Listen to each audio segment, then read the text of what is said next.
Bonsoir, bienvenue dans ce rendez-vous hebdomadaire de Tour d'Europe. Comme vous le savez, chaque lundi, c'est le football européen qui est au rendez-vous sur Kavi Media. Nous allons commencer ce sommaire magnifique.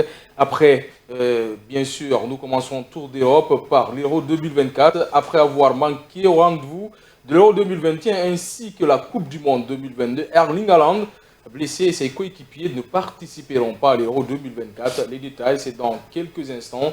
Et puis sans aucune pitié, la France marche sur Gibraltar sur un score fleuve de 14 buts à 0. Une première dans un match de qualification ou une grande compétition. Toujours avec la France, à 24 ans, Kylian Mbappé franchit la barre symbolique de 300 buts après son triplé avec les Bleus. Qu'est-ce qui explique cette forme exceptionnelle du Français? La réponse est dans quelques instants dans Tour d'Europe. Nous allons aussi parler de la Première Ligue. Après une pénalité de 10 points, le cauchemar d'Everton est loin d'être terminé. Nous allons essayer de voir qu'est-ce qui se passe dans ce club avec bien sûr nos spécialistes. Et en Espagne, coup dur pour le Real Madrid après Bellingham, Tchouaméni et Camavinga. Vini Junior rejoint à son tour l'infirmerie. Tour d'Europe, c'est maintenant, juste après ce générique.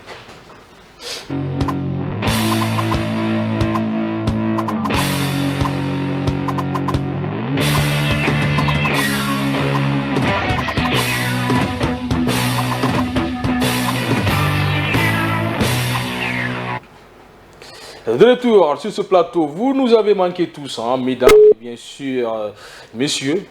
Je ne fais pas la différence entre les deux. Ah oui, il faut faire la différence. Messieurs et mesdames, nous allons commencer par le grand Amadou Mazorialo. Bienvenue, bonsoir. Et on va enchaîner avec le sport, bien sûr. On ne l'a pas fait le jeudi, mais on est là aujourd'hui. Bonsoir Hassan et bonsoir à nos téléspectateurs, pourquoi pas aussi les auditeurs. J'espère qu'on a assez de choses à dire, on va les rendre heureux. On en a beaucoup à dire sur ce plateau. Et puis de l'autre côté, on a bien sûr notre belle, toujours bien habillée. Merci Zénaba, beaucoup. bonsoir. Merci, bonsoir Hassan et bonsoir à tous. Et Jean, aujourd'hui vous êtes là. Oui, je suis là et je suis très heureux d'être là. Et bonsoir et merci à tous ceux qui nous suivent. Et Cristiano Ronaldo, il grandit, j'espère. Sur sa lancée, c'est une machine à but. Cristiano Ronaldo, il parle de Junior à la maison. Junior, à la maison. C'est Messi Junior. Moi j'ai compris. Il est blaugrana. Ah, naturellement. Et de l'autre côté, on a Passy, l'homme de Koya. Bonsoir et bienvenue. Bonsoir Hassan, bonsoir Mazor, Zinab, Zidjan, bonsoir à tous. Merci d'être là encore pour parler du sport. Et c'est parti pour Tour d'Europe. L'attaquant de Manchester City, dominé par l'Espagne et l'Écosse, n'a pas supporté son équipe vers la qualification. L'Euro en Allemagne se jouera sans lui et la Norvège Amadou. Le Norvégien Erling Haaland ne va pas jouer l'Euro 2024, c'est officiel. Ben oui, on n'est pas surpris quand même. Ça veut tout directement en parler de son équipe. C'est un footballeur, il est bon. Il est quand même très intéressant, mais il n'est pas dans un bon registre. Quand on parle de registre par son club dans l'équipe nationale, il n'a pas des joueurs qu'il faut pour qu'on l'accompagne. Ça n'a rien à voir avec d'autres joueurs comme les Kylian Mbappé et consorts qui sont ses concurrents. Mais il pouvait être comme Luka Modric avec son club. Il n'a pas 4 ou 5 ou 6 joueurs qui ont des potentialités, même s'il a quelques joueurs qui sont capables de l'accompagner. Moi, je pense qu'on n'est pas surpris du fait que cette nation ne s'est pas qualifiée actuellement. C'est une nation qui n'est pas formée. À l'époque, quand on parlait de Norvège et pourquoi pas l'équipe de la Roumanie, avec des joueurs comme Hadji, il y avait beaucoup de nations qui étaient là. On parlait même des Yurikov, des Storikov, des Balakov. À un certain moment, c'était des nations qui étaient bien en matière de foot, mais actuellement, ils n'ont pas des joueurs individuellement qui sont prêts. On n'est pas surpris. Cette mauvaise performance, c'est la faute de Erling Haaland? Non, ce n'est pas que de sa faute. C'est vrai qu'il a une part notamment de responsabilité. Moi, je suis plutôt surpris. La Norvège n'est pas aussi faible qu'une équipe comme la Bulgarie, par exemple, en termes d'effectifs. Elle n'est pas aussi faible que l'Israël, par exemple. Mais le fait de ne pas se qualifier, c'est imputable en première partie à l'organisation ou au management, à l'entraîneur, parce qu'en réalité, il n'y a pas que Haaland dans l'équipe. Il y a aussi Odegaard qui est derrière lui. C'est vrai que Haaland est performant quand il est bien alimenté, mais on peut lui trouver un système qui lui convient pour permettre à cette équipe au moins de se qualifier à l'Euro. Il y a 24 participants. C'est carrément inexplicable que la Norvège, avec ces deux talents-là, en plus de certains qui sont en défense, ne puisse pas se qualifier à l'Euro. Ce n'est pas que lui, mais ils doivent revoir leur politique carrément sportive, footballistique à ce niveau, car c'est inconcevable. Ils sont en train de broyer deux grands talents, Haaland et Odegaard, parce qu'ils sont joyeux dans leur club et ils donnent le meilleur d'eux-mêmes. Des talents, ils en ont, la Norvège. Qu'est-ce qui ne va pas dans cette équipe? Moi, je pense qu'il y a un problème à l'interne. Au-delà des joueurs, si vous avez quand même l'un des meilleurs attaquants aujourd'hui à travers le monde, Erling Haaland, qui a été qui est deuxième Ballon d'Or, au Ballon d'Or, et après avec tout ce qu'il est en train de faire avec Manchester City, et de l'autre côté, vous avez ces milieux de terrain qui est Arsenal, il est vraiment très bon. Mais qu'il n'arrive pas vraiment à se qualifier. Et ce n'est pas que pour 2024, 2021 aussi, ils avaient raté ce grand rendez-vous. Ils ratent la Coupe du Monde également, ils ratent pour l'Euro. Moi, je pense qu'il y a quelque chose qui ne va pas au sein même de cette sélection. Il n'a pas joué une grande compétition d'abord. Pas encore. Et ça va le freiner dans sa carrière, c'est sûr. En tout cas, pour les trophées majeurs. On va aller avec Passy. On ne retrouve pas ce joueur-là pour l'Euro 2024. Est-ce que c'est ça aussi le problème de ces joueurs-là, Kylian Mbappé, qui lui s'est qualifié, et comme on appelle Erling Haaland, pour peut-être un trophée individuel majeur comme le Ballon d'Or? Oui, je pense que ça faisait partie, disons, de sa carrière, de ses ambitions en tant que grand joueur dans sa carrière, tout ce qu'il est en train de faire aujourd'hui au sein de l'Europe. Mais lui et sa nation, le problème, c'est vrai que les autres ici sur ce plateau, on peut relater. Ça me rappelle de Gareth Bale avec Pays de Galles, qui est évidemment la seule star dans cette équipe. Ça m'est bien sorti. Oui, vous voyez un peu.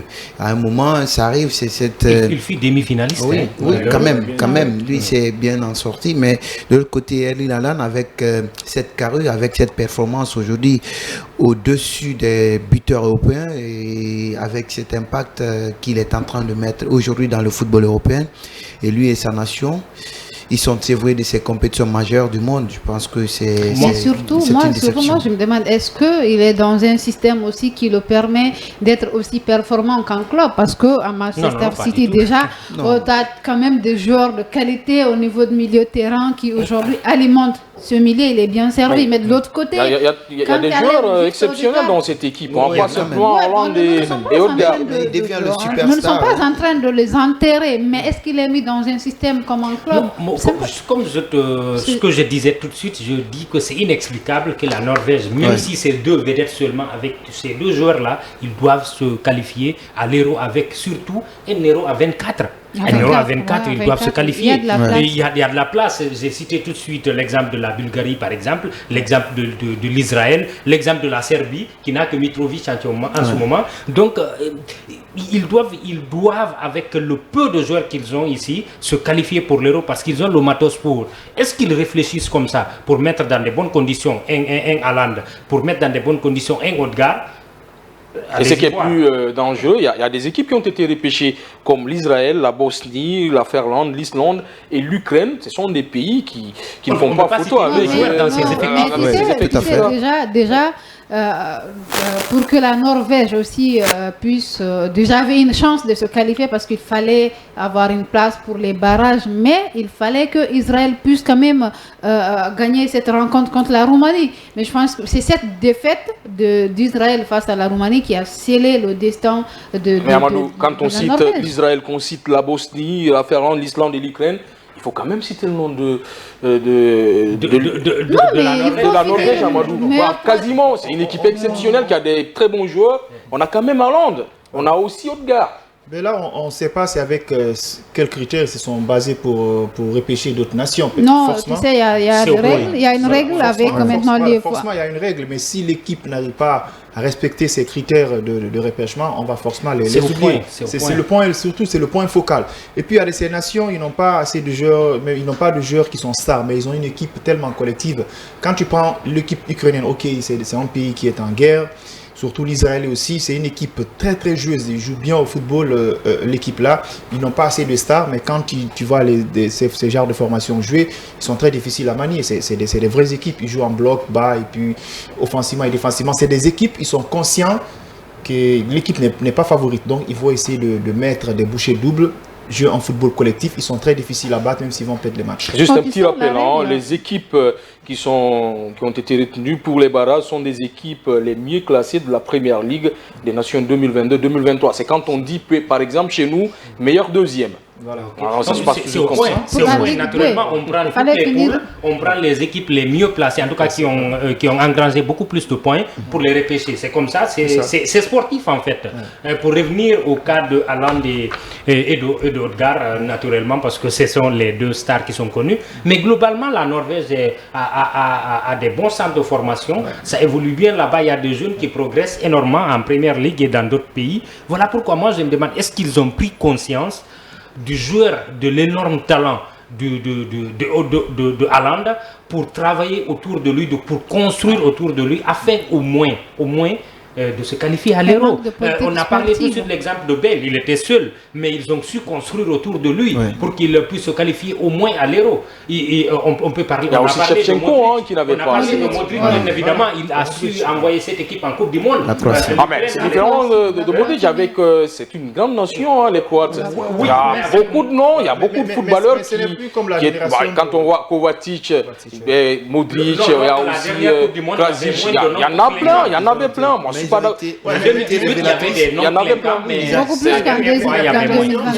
on cite les 20 meilleurs en Europe, on met la Croatie parmi les 10. Tout à fait. Il y a eu des grands qui sont passés là-bas. Il y a eu des personnes. N'oublions pas ces joueurs-là qui ont fait aussi. Mais c'est en 2018, ils ont été révélatrices. Non, pas du tout. La Croatie a toujours été une bonne équipe. Demi-finaliste de la Coupe du Monde. Voilà, c'est ce que je veux dire. Voilà, c'est ce que je vais dire. C'est vrai, la Croatie existait. En 98, ils avaient le meilleur buteur de la Coupe du Monde. N'oublions pas. C'était une belle génération. Voilà, justement. Il y a toujours une belle génération dans cette équipe croate. Non seulement ils ont manqué juste de constance, ils ont eu quand même 2 ou 3 joueurs qui sont bons, mais pas comme la génération. Ils ont construit autour de. Voilà, exactement. Mais c'est pas comme la génération de Alan Suker, de Boban. Sûrement, il y avait 5 joueurs qui étaient bons.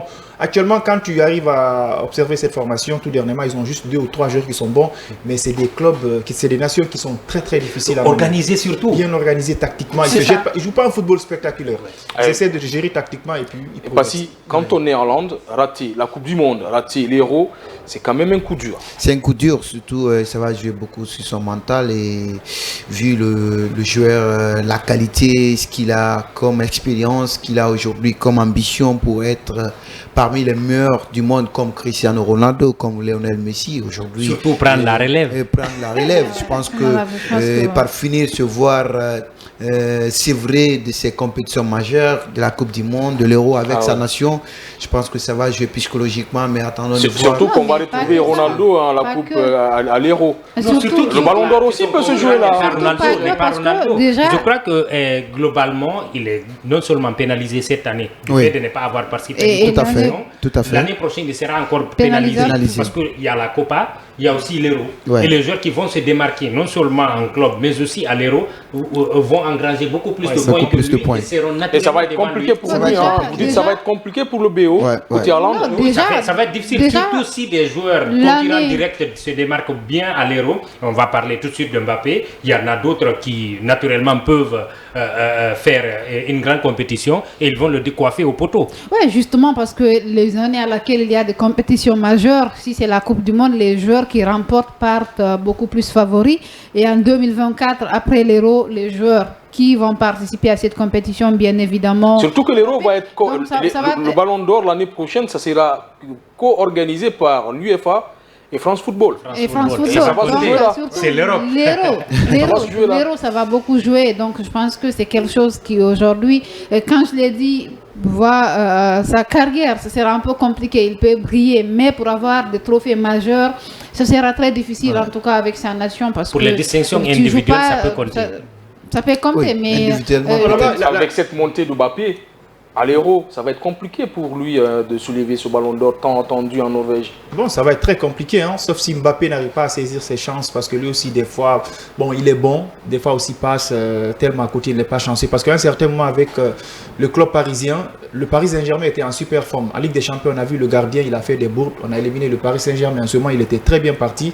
Ça peut se faire. Mais en tout cas, les chances sont faibles pour Erling Haaland pour remporter un ballon d'or, parce que là, ça va être très compliqué. Même peut-être les dieux du football vont essayer de verrouiller un peu ses adversaires, mais les probabilités sont quand même assez faibles pour lui. Moi, la question dont je me pose, est-ce qu'il est le Messi de son équipe? Quand je dis le Messi, on a vu la Coupe du Monde passer, comment tout le monde s'est tué pour que Messi arrive à avoir son ballon d'or. Tout le monde s'est tué pour Messi lors de la Coupe du Monde. Mais est-ce que par ailleurs, dans son équipe là-bas, est-ce que d'autres ne sont pas jaloux ou pas? Est-ce que tout le monde s'est tué pour ce joueur? Voilà. Ça peut être moi, je pense que pas que jalousie, pas qu'une histoire de jalousie. Certainement, même l'entraîneur, il n'a pas compris, parce que quand tu as un tel joueur, un tel attaquant qui est un tueur devant les buts, il faut construire quand même un système autour de lui qui le permet d'aller vers les buts. De l'alimenter. Regardez-le en club. Il y a quand même aujourd'hui un système qui est construit et qui le permet d'être ces grands attaquants, de marquer. Mais si de l'autre côté, t'as pas... On a vu grâce à un moment donné avec le Sili, c'est un grand attaquant, de l'autre côté il marque, mais quand il n'y a pas un système qui te permet d'aller vers les buts, mais naturellement tu vas rester l'ombre de toi-même. À la comparaison, je crois que ce ne sont pas les mêmes caractéristiques. Messi et lui, ce ne sont pas les... Messi peut revenir et être au niveau de la construction, peut être passeur, peut être buteur. Lui, il a besoin de soldats autour de lui. Par contre, Haaland, lui, il a besoin de gens qui l'alimentent, de joueurs talentueux qui l'alimentent en passe décisive, qui le mettent dans de bonnes conditions pour marquer. C'est toute la différence. Mais encore, il est jeune. Il est jeune, il n'a pas ce leadership. Déjà, il n'est pas un grand communicateur.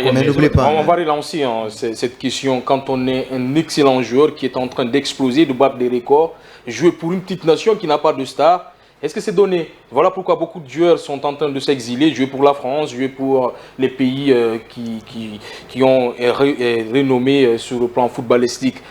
Qu'est-ce qu'il faut faire? Revenir jouer pour son équipe ou jouer pour une grande nation? La nation, c'est une question d'appartenance. D'abord, c'est une question de fierté. Le plus souvent, quand on choisit un pays, c'est par rapport à une histoire, par rapport à un attachement, par rapport à nos origines. Et Haaland, naturellement, il n'avait pas d'autre choix qui s'offrait à lui. Il est né, il est formé dans le pays. Contrairement à d'autres joueurs qui sont nés, par exemple, en Afrique, et qui sont formés en France, et qui ont le choix entre le pays de naissance et le pays adoptif. Donc, mais bon, ça donne à réfléchir. Voilà pourquoi beaucoup de Sud-Américains, par exemple, et d'Africains choisissent. Il y a beaucoup de joueurs beaucoup de grands joueurs qui n'ont pas brillé dans leurs équipes nationales respectives, comme par exemple, on a Shevchenko, c'était un grand joueur avec le Milan AC. Vous avez parlé de Kad Modric, lui qui a eu un ballon d'or, c'est carrément différent. Il y a des joueurs comme Pipo, même le précédent a eu un ballon d'or. Oui. Et Shevchenko. Oui, Shevchenko, oui, il a eu, mais il n'a pas brillé avec sa nation, Shevchenko. Non, Lewandowski avec la Pologne, c'est pas une grande nation de football. De football. Donc, à un moment, moi, je pense que ça peut freiner un joueur. Et ça pousse aussi d'autres de choisir de grandes nations. Si aujourd'hui vous avez un joueur d'origine, par exemple guinéen, qui est en France, si le choix s'impose qu'il trouve de l'autre côté, il peut avoir de la chance, il a beaucoup plus de chances d'avoir une Coupe du Monde, de gagner l'Euro avec la France qu'avec... Beaucoup donc, plus naturellement pour les équipes qui sont connues. Non, là forcément, il y a deux tendances. Il faut prendre assez de risques d'abord, ça c'est des risques. Et deuxièmement, il faut avoir un talent fou. Aujourd'hui, quand tu prends... Avant, là où tu dois partir d'abord, il faut bien observer les profils qui sont là, tes concurrents. Parce que quand tu prends aujourd'hui l'équipe de France, tu te dis que tu es attaquant au milieu de terrain, tu as des sérieux problèmes. Ouais. Tu vas trouver des joueurs là-bas, c'est pas possible de les déclasser. Il faut voir aujourd'hui, là où tu vas partir, tu vois les profils qui sont là, est-ce que tu as ta place? On a vu beaucoup de joueurs qui ont perdu leur carrière. Il y a Lavogui qui a eu un problème. Voilà. Il y a Idi Lavogui, encore. Et même, il y a même le Sénégalais, comment on l'appelle, la panthère noire qui jouait pour les Gomis. On a vu qui a joué qu'un seul match, un doublé, après on l'a plus revu avec la France. Même le sélectionneur guinéen actuel, Kaba Diawara, à un certain moment, lorsqu'il était dans ses formations de Nice, il faisait partie parmi les jeunes. Voilà, il était jeune. Chez les jeunes. Il était parmi les meilleurs attaquants, il a joué chez les jeunes, mais voilà, il tâtonnait, il a tellement tergiversé. Il a compris vers la fin, il a pris de l'âge, il est venu en équipe nationale, il n'avait plus de temps. C'est des trucs que il faut savoir quand même risquer et se pouvoir. Mais par exemple, quand tu es sénégalais, là, quand tu ne joues pas pour le Sénégal, tu as juste laissé le Sénégal. Le Sénégal, il peut remporter la CAN. C'est des nations qui jouent la Coupe du Monde, c'est comme le Ghana. Mais quand tu es Ghanéen aujourd'hui, tu te dis que tu veux jouer pour l'équipe de France ou bien que tu veux jouer pour l'Allemagne, ça va être très compliqué. Mais il y a une grandeur, beaucoup plus de grandeur à permettre par exemple à la Norvège d'aller en demi-finale d'une Euro ou en finale que pour la France par exemple de prendre l'Euro. C'est différent. Si tu es leader, si tu es le porte-étendard de l'équipe, c'est plus vu et c'est plus mis en valeur. Par contre, tout choix implique les bons et les mauvais côtés et les risques surtout. C'est aux joueurs de mesurer tout cela et de prendre ces décisions. On a parlé de Guilavogui tout de suite. Son grand frère, lui, avait opté pour, je parle de Morgan, hein, son grand frère Joshua avait opté pour la France. Il n'a pas joué carrément. Et lui, le petit frère, ayant vu ça, il a opté directement, très rapidement, pour le Sili. Donc, joue la CAN, c'est mieux de jouer pour l'équipe. C'est mieux de jouer pour sa sensibilité, là où il y a ta sensibilité. Donc, si tu te retrouves plus en Guinéen, tu te sens beaucoup plus capable de défendre la Guinée, il faut défendre ton pays d'origine. Si tu te sens beaucoup plus français, tu te retrouves dans ton pays d'adoption. Bien évidemment, tu sens qu'il y a une possibilité de jouer, surtout. On va filer en Allemagne. Je pense que Diogo il est avec nous. Bonsoir Diogo. Est-ce qu'il est là, Diogo? Bonsoir à tous. Oui, je suis là, Hassan. Bonsoir Diogo et bienvenue. Bonsoir Hassan, bonsoir à tous nos fidèles auditeurs qui sont à l'écoute de cette émission. Également, bonsoir à tous les confrères qui sont dans le studio. Heureux de vous retrouver dans cette émission. Vous nous avez manqué. On va filer directement vers cette information officielle avec Haaland qui ne va pas participer à l'Euro 2024. Il a fait les beaux jours de cette équipe allemande. Donc je parle bien sûr Dortmund. Comment vous accueillez cette information là-bas en Allemagne? Bah, écoutez, Hassan, disons en première position, moi je pense que c'est vraiment triste pour ce garçon-là de voir un joueur à la tête de Haaland de ne pas jouer à ces différentes compétitions. Ça, c'est de grosses compétitions. On aurait voulu qu'il soit là pour pouvoir montrer, n'est-ce pas, à ces spectateurs qu'il est talentueux, prouver notamment son talent. On l'a vu à Dortmund, il a fait beaucoup de choses. C'est un attaquant qui a beaucoup de talent, qui peut vraiment faire mal. Mais disons, moi je pense qu'à un moment donné, il faudrait que cette équipe norvégienne essaie vraiment de retravailler pour pouvoir, n'est-ce pas, concentrer son jeu sur, n'est-ce pas, l'effectif, parce qu'on ne peut pas se permettre dans ces arts de compétition ensemble de mettre tout sur un seul joueur. Ça ne marche pas comme ça. Et Haaland, c'est vrai, il est talentueux, mais il n'est pas un Messi, il n'est pas un Cristiano Ronaldo. Moi je pense qu'il y a déjà un problème d'effectif. Et c'est ce qui a vraiment joué sur cette équipe, c'est vraiment malheureux. Ça, c'est mon avis. Diogo, vous allez rester avec nous, hein. Vous allez intervenir tout au long de cette émission. Une question pour finir. Est-ce que Haaland aurait dû jouer pour l'Allemagne? Non, moi je pense que pour la beauté de foot, il reste norvégien et je crois qu'ils vont tirer les leçons naturellement parce que ça fait 3 campagnes consécutives auxquelles l'équipe ne participe pas. Ils vont tirer les leçons, ils reviendront et ce serait bien qu'on retrouve Haaland dans une grande compétition européenne. En fait, moi je pense qu'il a fait le bon choix. Peut-être en 2006. Est-ce qu'il sera en forme d'ici 2026? Pas certainement, il est jeune, il a que 24 ans. D'ici 2026, il aura naturellement. C'est pas Ronaldo et Messi quand même. Non, mais 24 ans, 23, 22. En tout cas, il est très jeune. Je pense que Mbappé est plus âgé que lui, plus âgé, donc il est très jeune. Il a fait un bon choix déjà pour la Norvège. Si aujourd'hui ça ne marche pas, certainement. Déjà, du fait de rater l'Euro 2021, rater la Coupe du Monde et là, rater de l'Euro 2024, certainement, les autorités de leur pays vont se réveiller tout de suite pour dire attention, on ne peut pas avoir un tel attaquant et puis ne pas pouvoir se qualifier, même si c'est aller jouer juste les phases de groupe. Aujourd'hui, c'est une nation qui mise beaucoup sur la formation. Comme Diallo l'a dit, il y a beaucoup aujourd'hui de centres de formation, il y a des jeunes qui arrivent, il faudra construire quelque chose de nouveau. Je pense que l'honneur pour Haaland, de gagner l'Euro avec la Norvège, avec l'Allemagne, ça ne sera pas pareil au fait. La chance pour Haaland de jouer une compétition majeure avec son équipe, ce sera en 2026, la Coupe du Monde, Mexique, États-Unis, Canada. Est-ce qu'il peut garder la forme jusque-là, Amadou? Non, lui peut garder la forme, mais cette équipe norvégienne, on ne voit pas une équipe qui est capable de remporter l'Euro, de remporter une Coupe du Monde. Hein. Ça, je vous il faut se qualifier d'abord. Voilà, il faut d'abord se qualifier. Ils ont du mal à se qualifier. Et mettre un projet en place, ça va leur prendre assez de temps. Il est jeune, je suis d'accord, mais au fur et à mesure que l'âge évolue, il ne peut pas faire la même chose qu'il faisait avant. Si c'était moi, Haaland, ça n'engage que moi, je peux jouer pour l'Allemagne. Parce qu'actuellement, l'Allemagne, ils n'ont pas un attaquant comme des joueurs comme Peter Crouch, ou bien vers les années 96 où on parlait de Klinsmann, de Stopper Kuhn et Thomas Hassler. Voilà, Klose. Surtout Klose. Voilà, ils n'ont pas des attaquants tueurs. Il a sa place dans l'équipe allemande. Il pouvait venir là-bas, remporter les roues. C'est raté déjà. Il peut plus jouer une finale de la Coupe du Monde. Mais c'est un garçon qu'on n'a pas vu avec ses débuts, qui a été tellement talentueux. Tout dernièrement, il a commencé de progresser. On a vu un peu de talent envers lui. Mais ça va être très compliqué. C'est à lui de prendre ses responsabilités et que sa nation doit être consciente. Tout le monde doit jouer pour Haaland et Haaland doit jouer pour tout le monde. S'ils ont un objectif à atteindre, ils peuvent quand même construire quelque chose autour d'Haaland. Tout est possible. Revenir à la base, partir dénicher les talents, mettre un championnat solide parce que le championnat aussi ça compte beaucoup. Tu peux dénicher des talents au niveau du championnat et pour qu'ils soient entourés, prendre d'autres joueurs qui ont envie de changer la nationalité en Ukraine ou bien en Russie, les amener, bâtir une équipe. Tout dépend de la fédération. Mais lui seul, Erling Haaland, il n'est pas capable de porter une équipe. Mais il faut que tout le monde soit unanime et que les joueurs soient sensibilisés. On a vu dans l'équipe nationale, tu as des joueurs comme Serhou Guirassy qui sont capables de marquer à chaque instant. Mais à côté de lui, on te met un joueur comme François Kamano, lui aussi qui a envie de marquer. Il y a 0 centre. Donc tout dépend de la fédération et l'organisation au niveau des vestiaires. À Tour d'Europe, c'est comme ça. Mais cette fois-ci, on va changer du moins du sujet. On va filer en France juste après ce générique. Nous allons vous parler de la France qui a étrillé une équipe qui s'appelle Gibraltar.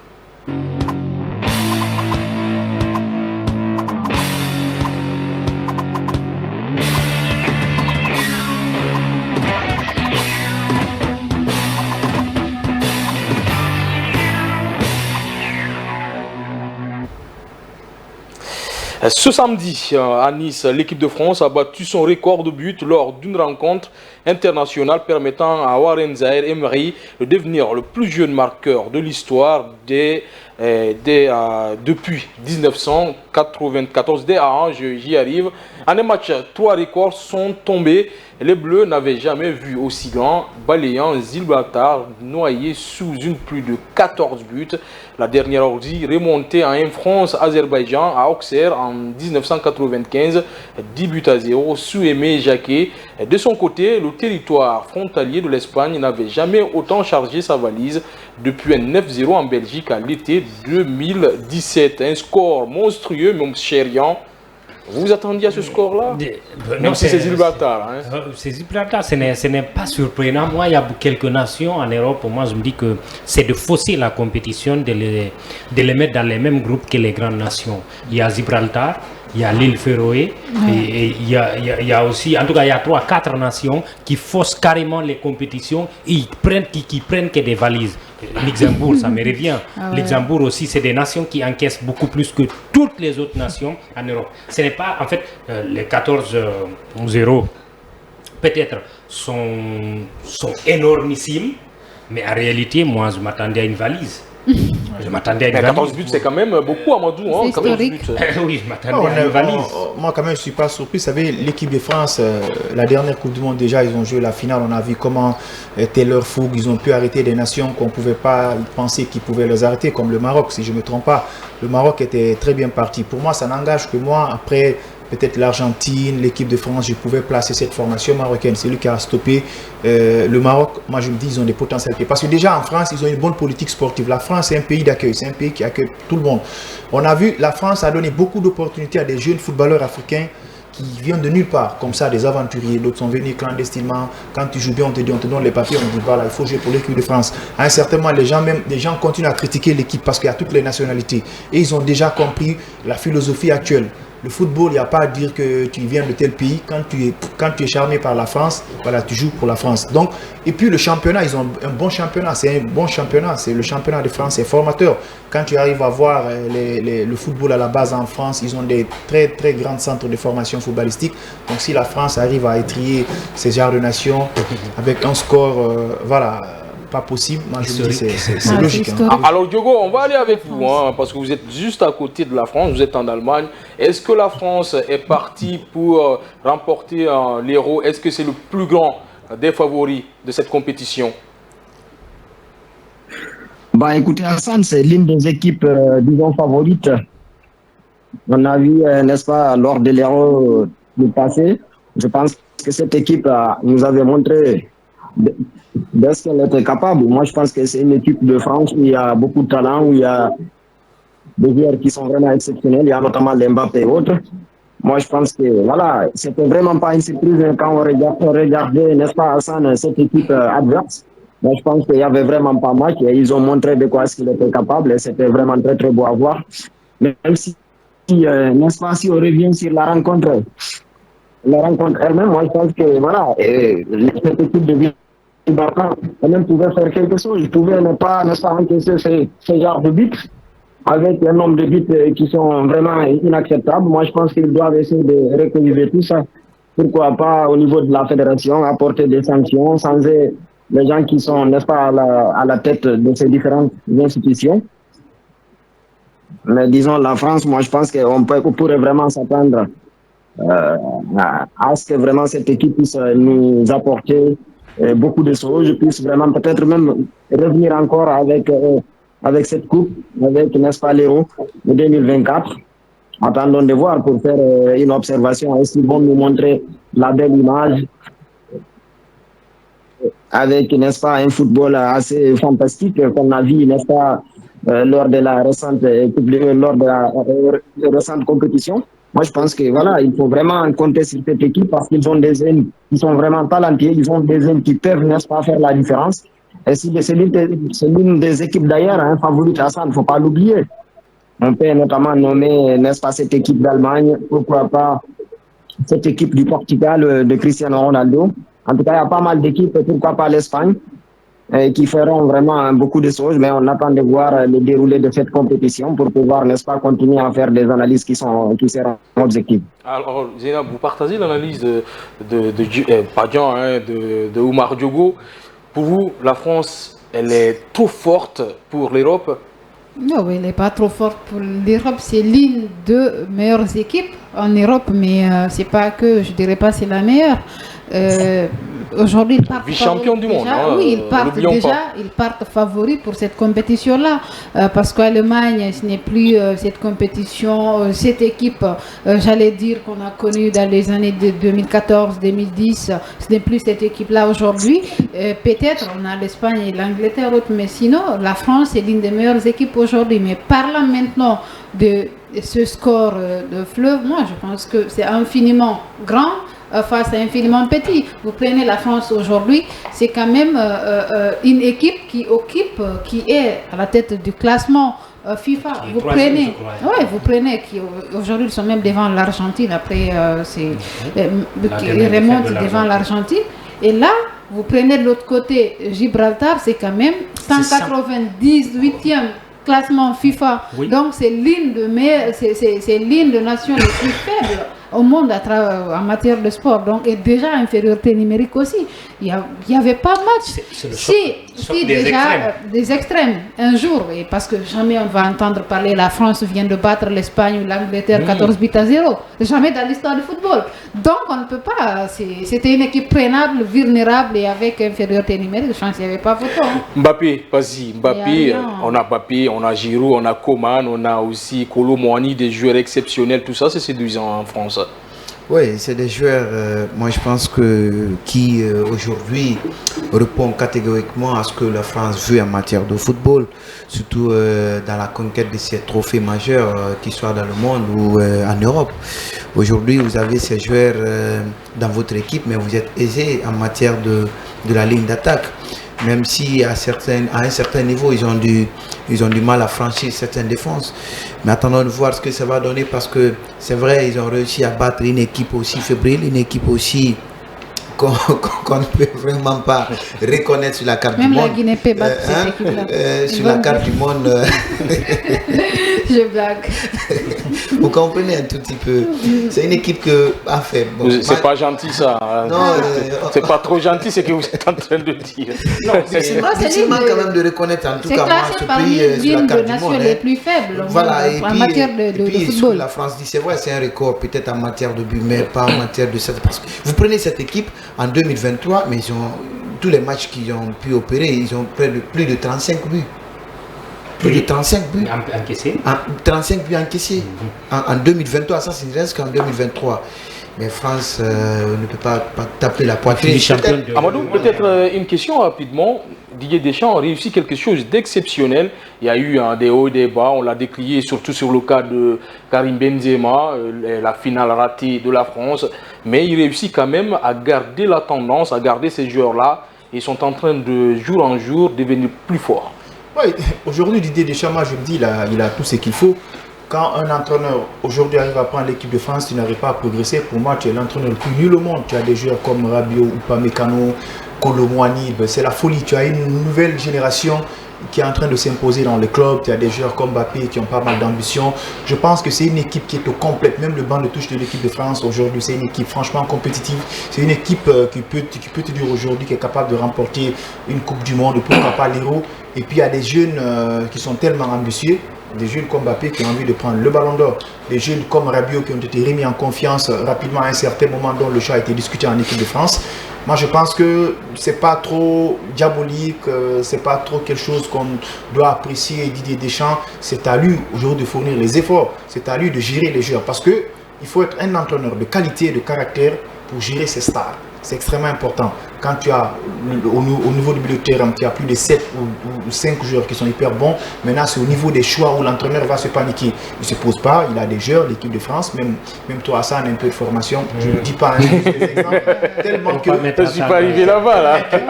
Non, tellement que pour te dire que... J'imagine le coach Hassan. Voilà, tellement que l'équipe de France a des joueurs. C'est comme aujourd'hui le cas de la Guinée. On a beaucoup de joueurs, on a des joueurs qui sont bons, mais la question fondamentale, est-ce que l'entraîneur, c'est un entraîneur de caractère? Ça a été tout le temps le débat partout en Guinée. Ça, c'est juste entre guillemets, prendre des exemples palpables aujourd'hui.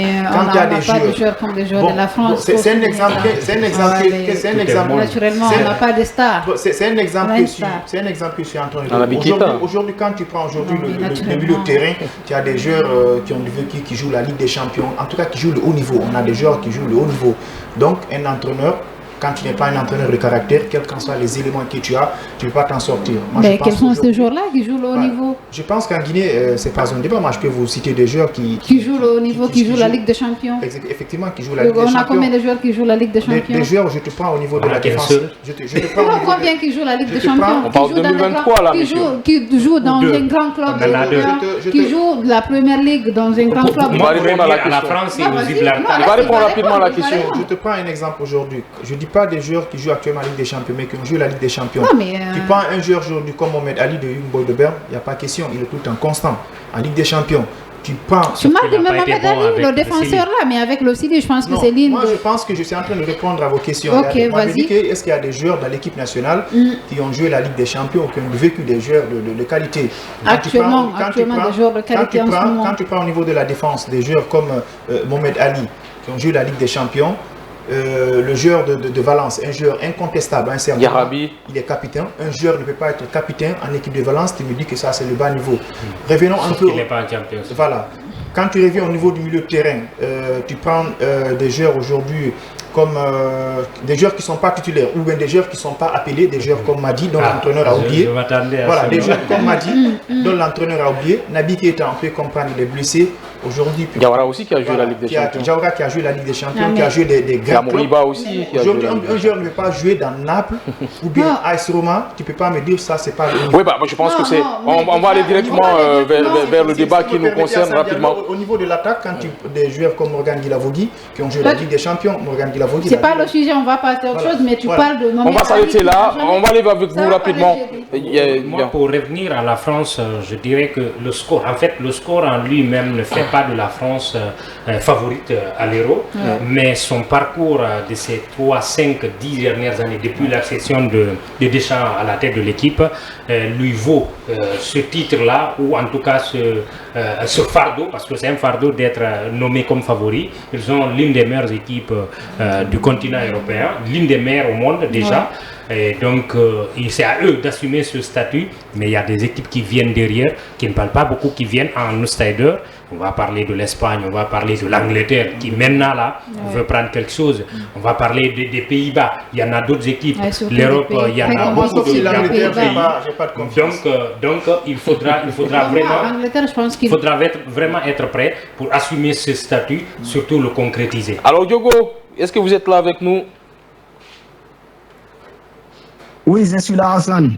Est-ce que l'entraîneur de la France mérite de rester à la tête jusqu'à au moins la Coupe du Monde? Ah bah c'est une question bête quand même. Ça ne se discute même pas. Bah, C'est pas bête. moi, je dirais oui, Hassan, parce que voilà, il a déjà fait ses preuves. Depuis qu'il est à la tête de cette équipe de France, moi je pense qu'il a apporté beaucoup de choses. Il sait vraiment gérer le collectif parce que c'est pas facile. Même si Zidane veut le remplacer pour la Coupe du Monde, même si Zidane veut lui remplacer pour la Coupe du Monde. Bah écoutez, nous tous on aimerait voir Zidane aujourd'hui à la tête de cette formation, de cette équipe de France. Mais disons, si on se base pas sur l'expérience, sur les résultats que cet entraîneur a réussi à faire à la tête de cette équipe de France, moi je pense qu'on peut en tout cas lui laisser la chance pour pouvoir continuer. Pourquoi pas les prochaines années, Zinedine Zidane aussi viendra parce que lui aussi c'est vrai qu'il a fait beaucoup de choses à la tête de cette formation du Real Madrid, il a maintenant beaucoup d'expérience. Mais moi je pense que Didier Deschamps, quand même, c'est quelqu'un sur qui on pourrait compter. Il a vraiment fait ses preuves à la tête de cette formation. Que ce soit lui ou Zinedine Zidane, ça pourrait vraiment aider cette équipe de France. Mais disons qu'il revient sur cette disons de façon spécifique. Moi, je pense que voilà, Didier Deschamps, il peut encore rester à la tête de cette formation. Ça ne va vraiment pas causer des soucis pour cette formation française. Allez-y, Jean. Moi, je dirais que pour Deschamps, la Coupe du Monde prochaine, ça serait faire le mandat de trop. Deschamps, il a tout eu en tant que joueur. Et Miyazaki a fait la même chose avec la génération 98. Ils n'ont pas le même parcours. La différence avec Deschamps, c'est qu'en tant que joueur, il a eu la Coupe du Monde, il a eu l'Euro. En tant qu'entraîneur, il a la Coupe du Monde, il lui manque l'Euro.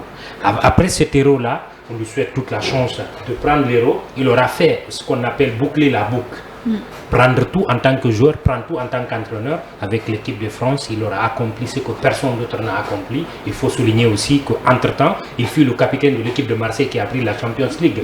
Donc il aura tout accompli en tant que joueur et en tant qu'entraîneur. Il peut s'arrêter là et laisser la place à un autre pour la Coupe du Monde. Deschamps parmi le top 5 des meilleurs de tous les temps, des entraîneurs, pour vous?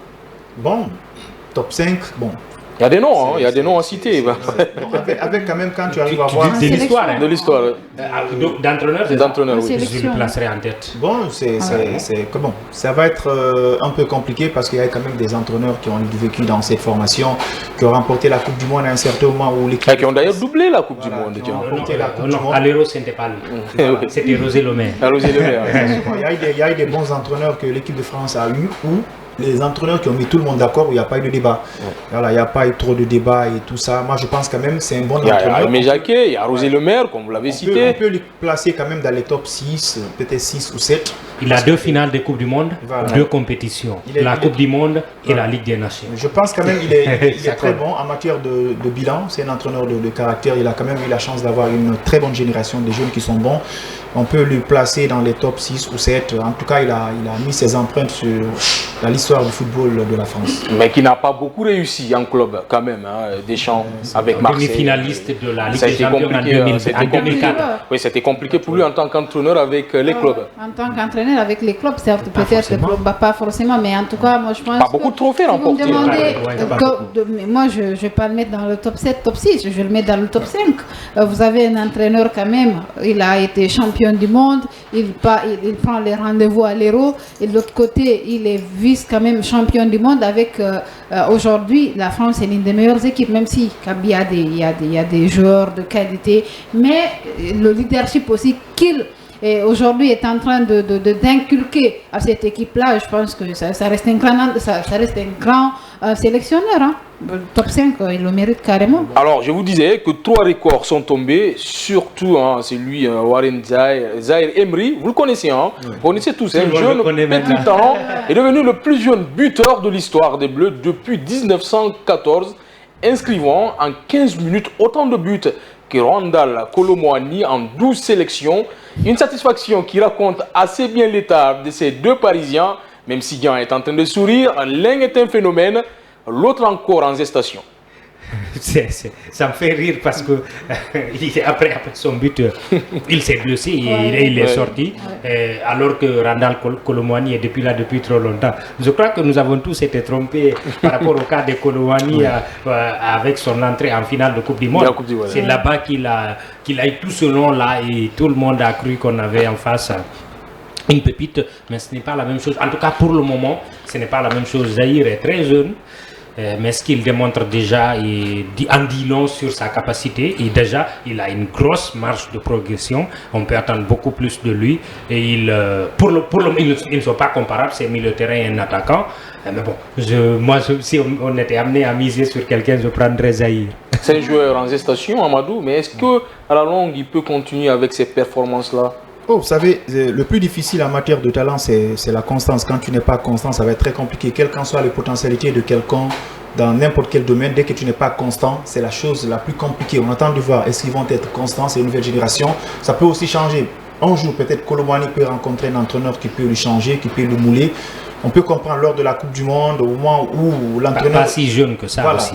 Il est au-delà de la vingtaine maintenant. Ouais, au moment où l'entraîneur lui a donné la chance de jouer, mais c'était la folie, c'est la Coupe du Monde. Je me souviens de cette finale et de cette occasion ultime ratée à la dernière minute de la Coupe du Monde. Voilà, tu viens aussi... ça le colle toujours. Hein. Parce que quand on joue la Coupe du Monde, moi je dis, et surtout une finale, en tant que footballeur, on est excité. Hein. On donne tout ce qu'on peut faire. Voilà, c'est la folie. L'entraîneur peut te dire, il faut montrer ce que tu sais faire. Quant à ce jeune joueur aussi, il est bon. On attend de voir qu'est-ce qu'il va nous donner, mais c'est la constance qui est plus bon. On a vu des joueurs en équipe de France qui sont venus, ils ont pété la forme une année, 2 ans après, on les a plus revus. C'est comme au Brésil, le cas de Robinho. Robinho était venu avec le Real et tout ça, un nom fanfaron. Après, on n'a plus revu le joueur. C'est comme le cas de Adriano. Adriano, il a été énormément avec la Seleção, avec l'Inter de Milan. Ouais, il n'y avait pas eu de suite. Là où il est venu, c'est pas là où on l'attendait. Adriano, on le voyait. Voilà. C'était quand même le digne successeur de Ronaldo, Luis Nazario. Voilà, on disait comme ça. On disait comme ça, c'était le remplaçant de Ronaldo. Donc on a vu des joueurs qui ont fait des feux de paille. C'est la constante. On attend de voir. Moi, quand même, je suis réticent. Justement, est-ce qu'il peut garder cette constance, Emery? Certainement, il peut le garder, mais c'est juste d'abord, moi, je ne veux pas comparer les deux là. Kolo Muani, il a du vécu, il a de l'expérience, il a déjà un parcours, c'est un joueur déjà qui a évolué beaucoup. Qui a joué une finale Coupe du Monde. Qui a beaucoup évolué. Même si il a manqué la dernière occasion de la France. Dans sa carrière, alors que de l'autre côté, lui, il est jeune, il vient d'arriver. On ne peut pas tout de suite comparer, on ne peut pas les comparer juste à cause d'un seul match qu'il a fait. Il a été brillant, il a émerveillé tout le monde. Mais on ne peut pas quand même tout de suite enterrer Kolo Muani parce que ces jeunes-là, il est venu dans... Ce n'est même pas la même chose, hein, comme il disait, c'est un milieu de terrain, un attaquant, un passeur et un buteur. Il s'est illustré, il a beaucoup de choses à apprendre, il doit redoubler d'efforts, avoir cette constance, travailler, mais moi je ne veux pas le comparer. Mais vous conviendrez avec moi que Kolo Muani n'a pas confirmé. Il n'a pas confirmé depuis surtout son arrivée au PSG. Il n'a pas confirmé. Il est fantomatique en tant que buteur. Il joue naturellement. Il a la confiance de son entraîneur, mais il ne marque pas. Il ne fait pas le jeu non plus. Mais est-ce que le système quelqu'un se moquait de ce match-là face aux Gibraltar pour faire la blague. Il dit tout le monde a marqué. J'ai dit oui. Il dit est-ce que Dembélé a marqué? J'ai dit oui. Alors il dit c'est la totale. Alors Diogo, pour vous, est-ce que vous êtes là avec nous, Diogo? Il est là? Kyogo, vous êtes là avec nous? Je pense qu'il est parti. On va revenir vers là. Alors, Passy, entre Colomani et Giroud, vous mettez qui? Waouh. Giroud, la question là, c'est là. Le passé, c'est réciproque entre Giroud et Colomani. Non, Giroud. c'est le meilleur buteur de l'histoire de la France. Giroud, ce qu'il a fait, Attention. Colomani, Je vous il rappelle aussi que Giroud est allé à la Coupe du comme Monde en attaquant de la France sans marquer. Mais tu peux pas juger ça. Tu peux pas juger. Champion, mais c'est quoi un attaquant? Non, mais tu peux pas le juger juste à cause d'un seul match ou parce d'une compétition. Je parlais aussi en français face. J'ai dit que Parle en français facile pour que l'on puisse comprendre. de ces deux jeunes dans l'histoire de cette Coupe du Monde même les est performances réciproque. actuelles, Giroud est devant lui. C'est Voilà, pareil. non, je suis d'accord. En termes de capacité, en termes d'expérience, en termes de performance, on mettra Giroud. Mais d'abord, dès l'entame, je parle. Voilà. Mais non, je ne pouvais pas utiliser Colomani au détriment de Giroud. Non, ça quand même. Giroud est époustouflant, Giroud connaît son sens de déplacement, Giroud il est parfois objectif dans...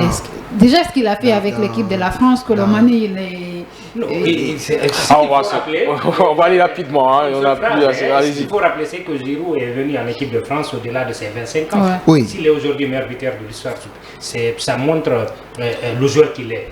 Avec ces 3 points annoncés, les hommes de Didier Deschamps sont désormais certains de figurer parmi les têtes de série de l'Hérault en Allemagne, 14 juin, 14 juillet, donnant un caractère quasi parfait à cette campagne de qualification avant le déplacement en Grèce mardi. Une formation remaniée donnera à cette sortie des allures de match amical.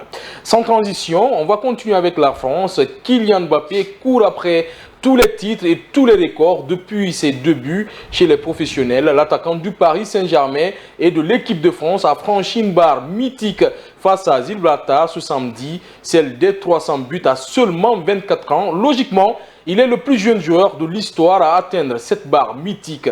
Kylian Mbappé est devenu le premier joueur de l'histoire à franchir la barre des 300 buts en pro à l'âge de 24 ans et 333 jours pour être précis. C'est quand même exceptionnel ce qu'il a réussi, Kylian Mbappé. C'est un grand accomplissement pour le joueur et pour ce jeune, parce qu'il est toujours jeune. Mais je veux mettre un bémol sur le chiffre un peu. D'abord, je dirais qu'il a de la chance ou qu'il joue dans un championnat plus ou moins pas élevé comme la Premier League ou comme le championnat espagnol. Deuxièmement, il a la chance d'appartenir à une génération dorée en équipe de France. Donc ces deux paramètres pris. C'est le même cas que Messi et Ronaldo. Ils ont toujours appartenu à des générations vraiment exceptionnelles. Quand on prend par exemple les Mancuniens, quand on parle du Barça, quand on parle du Portugal, l'Argentine, c'est toujours des joueurs exceptionnels qui entouraient ces deux joueurs-là. Par exemple, lors de sa première Coupe du Monde, il n'était pas le leader de l'équipe, ils ont réussi à prendre la Coupe du Monde. Ça démontre déjà l'équipe dans laquelle il était. Si aujourd'hui il est le leader, en fait, il est toujours dans une équipe qui lui met dans les meilleures conditions pour s'exprimer. Mais non, ça n'enlève à rien ses capacités, ça n'enlève à rien son talent, mais il faut souligner qu'il a appartenu à un championnat plus ou moins pas relevé comme les deux autres et à une équipe nationale avec beaucoup plus de talent que les autres. Vous partagez l'analyse de Jean, Amadou? Parce qu'on dirait que vous n'êtes pas trop d'accord. Je ne suis pas quand même d'accord. Parce que moi, depuis l'AS Monaco, j'ai vu Mbappé, un jeune qui a confiance en soi. Mbappé ne s'est jamais sous-estimé. On a même vu au niveau de ses sorties médiatiques, on peut dire, voilà, il passe à côté. Mais c'est un gars qui s'est senti leader, tout jeune.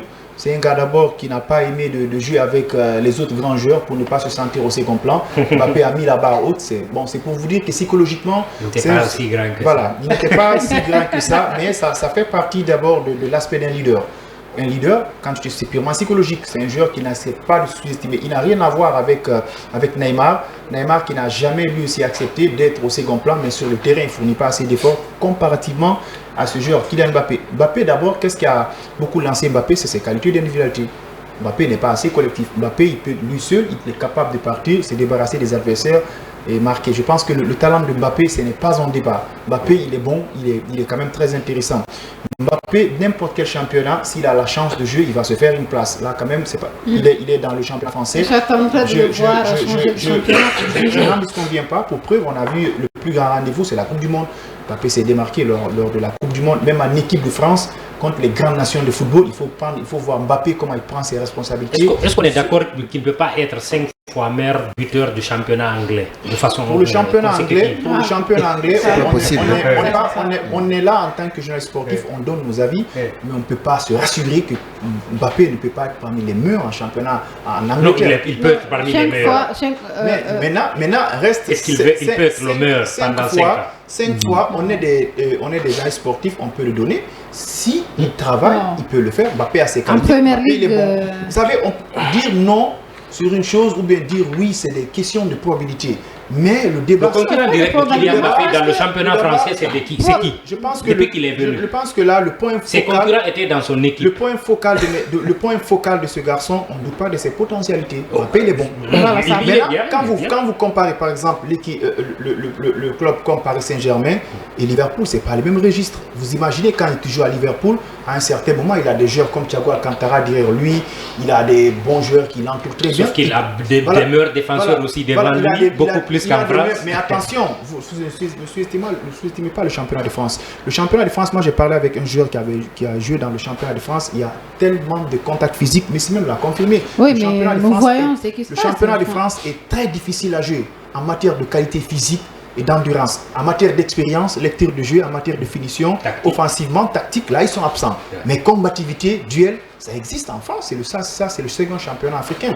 Mbappé, sur le talent de Mbappé, c'est un joueur d'espace. Dans n'importe quel championnat aujourd'hui, personne ne peut pas te confirmer que Mbappé ne peut pas partir dans un championnat et s'imposer en Coupe du Monde. On l'a vu, c'est en tout cas, l'enfant de Bondy fait mieux que n'importe qui sur cette planète, y compris les deux joueurs les plus titrés de l'histoire au Ballon d'Or, Lionel Messi et Cristiano Ronaldo. Il faut dire que depuis ses débuts en pro, Mbappé enchaîne les buts et les matchs d'exception. Ainsi, à 24 ans et 10 mois, il dépasse son ancien coéquipier au PSG, Neymar, qui détenait jusque-là le record. Le Brésilien a atteint cette barre mythique à 25 ans et 24 jours. Lionel Messi, quant à lui, a attendu 25 ans et 4 mois pour marquer son 300e but, contre 26 ans et 6 mois pour Ronaldo, le Brésilien, et même 27 ans et 3 mois pour Cristiano Ronaldo, 5e de ce classement. À l'âge de Kylian Mbappé, soit 24 ans et 333 jours, CR7 n'avait marqué que 158 buts chez les pros, contre 185 pour Ronaldo, 274 pour Messi et 277 pour Neymar. On ne peut pas l'occulter, c'est l'un des plus grands actuellement en Europe. Oui, actuellement, c'est l'un des plus grands. Il dépasse CR7, Messi, Neymar, mais il faut savoir, il y avait quelqu'un déjà qui avait battu ce record bien avant lui. C'est Roi Pelé. C'est lui seul qui avait réussi quand même à battre un tel record à son âge. Et personne ne peut remettre en question le talent d'Mbappé. C'est un joueur qui a énormément de qualité, qui a de la vitesse, qui part en profondeur. Mais je pense que Dieng, il a dit quelque chose de vraiment pertinent aujourd'hui et majeur. C'est vrai, la Première Ligue... la Ligue 1, c'est un championnat de qualité. Mais dire que c'est un championnat beaucoup physique, moi je dirais non. Les championnats beaucoup physiques, c'est Serie A et la Première Ligue, il y a beaucoup plus de physique et de combativité dans ces championnats-là que la Ligue 1. La Ligue 1 est beaucoup plus ouverte que ces autres championnats-là. Il a de qualité. Aujourd'hui, il est en train de bâtir de records, mais on aimerait le voir en Première Ligue. Jouer dans un grand club, par exemple Manchester City ou autre en tout cas, changer de championnat ou en Espagne. Là, on pourra voir. C'est pour dire que parce que là, c'est un championnat beaucoup. C'est pour dire que Messi a joué presque toute sa carrière au Barça. Oui, en Espagne. En Espagne. Oui, qui à l'époque était le meilleur championnat d'Europe. Mais attention, on a vu Aubameyang. Lorsqu'il était dans le championnat français, il s'est fait une place, mais arrivé en Angleterre aussi, il s'est fait une place, c'est pas exclu. Oui, sauf qu'il est revenu en France, il reste clair quand même après pour vous, Mbappé, il peut peiner en Angleterre. Non, moi, j'aimerais bien le voir. Voilà. Moi, je le vois pas. C'est un joueur qui a de qualité, qui pourra s'adapter naturellement. Mais le championnat de Ligue 1 est beaucoup plus ouvert que les autres championnats. Attention, vous parlez de Mbappé. C'est pourquoi j'ai dit, moi c'est pourquoi je t'ai dit, c'est pourquoi je t'ai dit on va aller avec vous, Passy, rapidement. On va aller avec Passy, Je ne vois rapidement. pas Mbappé, comme vous l'avez si bien dit, 5 ans plus performant dans la Première Ligue et en s'imposant. Je ne le vois pas. Pourquoi? Non. Je veux La concurrence. être meilleur Moi, je pense 5 que ans moi, je de suite. Amadou, on va attendre, il va aller rapidement, s'il la vous plaît. concurrence Il que va vous aller êtes en rapidement. train de parler, on veut parler de cette Première Ligue évidemment, où la concurrence aussi est assez rude. Peut-être que... La Coupe du Monde, il n'y a pas de concurrence. On va le laisser aller, Amadou. La Coupe du Monde, bel et bien, il y a On va le laisser aller, mais s'il vous là, plaît. c'est périodique. Et puis là, le nombre de matchs n'est aussi pas trop comme cela. Vous avez 5-6 matchs, peut-être 8e, vous vous retrouvez en finale. Contrairement aux autres championnats qui contiennent près de 40 équipes, 40 clubs. Et vous êtes placé devant une ligne d'attaque, il vous faut battre les records. Mbappé, c'est vrai. Tout nous a battu l'hiver. Vous allez répondre Je tout de suis suite. d'accord avec vous, ma soeur. Je suis d'accord avec vous. Avec la Ligue 1, je pense que Mbappé peut s'imposer. Jean l'a posé la question. Peut-être que en Ligue 1 en France, il n'a pas son 2. On voyait Griezmann à un moment donné. Certes, il peut poser son empreinte là, mais en Première Ligue, Mbappé aura tout. En tout cas, il y aura toute une montagne à déplacer, à s'imposer pour être meilleur buteur. 5 ans de suite, non, ça, 5 ans successivement. Moi, je pense que Mbappé, partout où il ira, il peut s'imposer. Il peut s'imposer, mais 5 ans de suite, allez. Ah, ça n'engage que moi. Normalement, je ne devais pas réagir, mais je réagis rapidement. C'est un futur madrilène. On va aller. Je le vois, il pourra s'imposer naturellement. Mais dire que Mbappé pourra s'imposer 5 ans de suite, être meilleur dans un championnat aussi compliqué où il y a beaucoup de concurrence, ça demande beaucoup d'endurance. 5 ans de suite, non, moi. Amadou, on va aller avec vous rapidement. On le laisse partir. Amadou, allez-y. Attention, on a vu des grands joueurs qui ont colonisé des championnats. Mais 5 ans, on va laisser aller. Des championnats qui sont relevés. On a vu des joueurs qui sont venus dans des championnats, ils se sont fait une place. Je prends aujourd'hui l'exemple sur Samuel Eto'o. Il est africain. À un certain moment, il a été Pichichi de la Liga. Combien de saisons? Quand tu ne pouvais pas me citer en Espagne 4 ou 3 attaquants lorsqu'il était en ce moment sans citer. Une seule fois Pichichi, Samuel Eto'o, en Espagne. Une seule fois. 2 fois. Voilà. 2 fois Pichichi. C'est pas 5 ans. Or ça aussi. Et il s'est fait chipper par Forlan. Tu ne peux pas aller 5 ans sans que les autres ne réagissent. Mais il a fait 2 ans. Sauf qu'il y avait de la concurrence. Il y avait de la concurrence. On a vu des joueurs qui se sont imposés dans des très grands championnats dans le monde. Les Cristiano Ronaldo sont venus en Espagne. Ils ont battu les records. Mais combien d'années Cristiano Ronaldo est en train de s'imposer? Mais lui et Messi. Il y avait Messi de côté. On n'oublie pas. La concurrence en championnat français, c'est que l'année dernière, il était en concurrence avec la Casette. Le micro. Non, déjà. Il était en concurrence avec la Casette l'année dernière. Cette année, il est en concurrence pratiquement avec personne. Il est parti seul. Non, carrément. Alors, on va essayer d'aller vers aussi les statistiques. France, Kylian Mbappé, mais bien sûr une sacrée raclée à beaucoup de personnes. Si on compare aux joueurs de l'équipe de France, Kylian Mbappé met une sacrée distance à tout le monde. Michel Platini a passé à la barre des 300 buts à 29 ans et 80 jours. Thierry Henry à 30 ans, 43 jours. Griezmann 32 ans et 231 jours. Et Olivier Giroud 35 ans et 338 jours. Là aussi, ce sont des performances XXL, Amadou.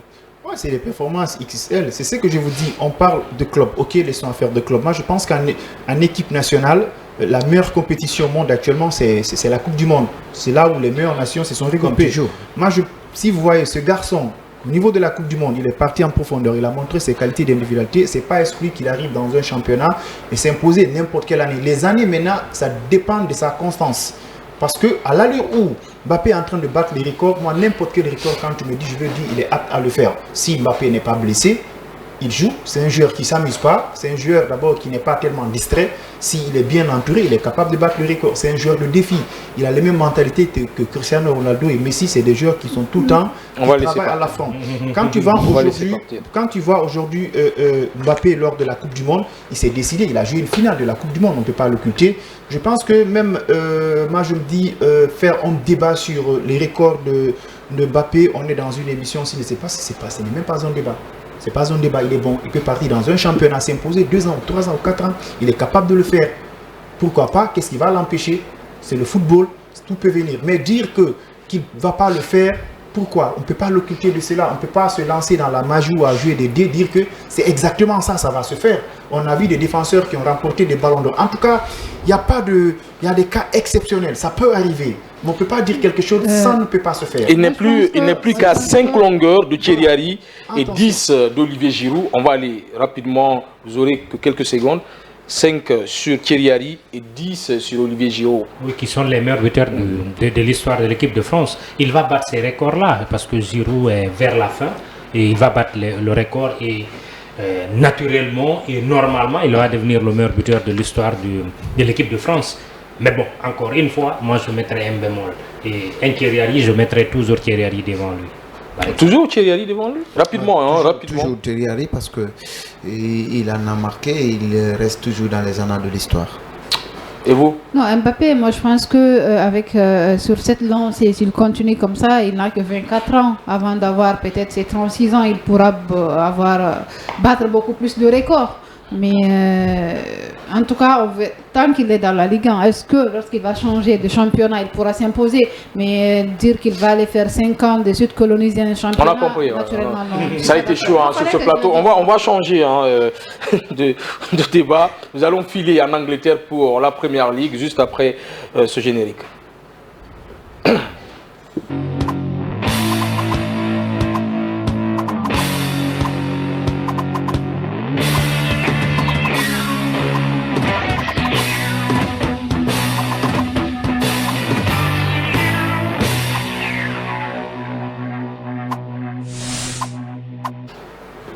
Vers une nouvelle claque pour Everton, déjà puni d'une pénalité de 10 points par une commission indépendante de la Première Ligue pour avoir enfreint les règles sur le fair play financier.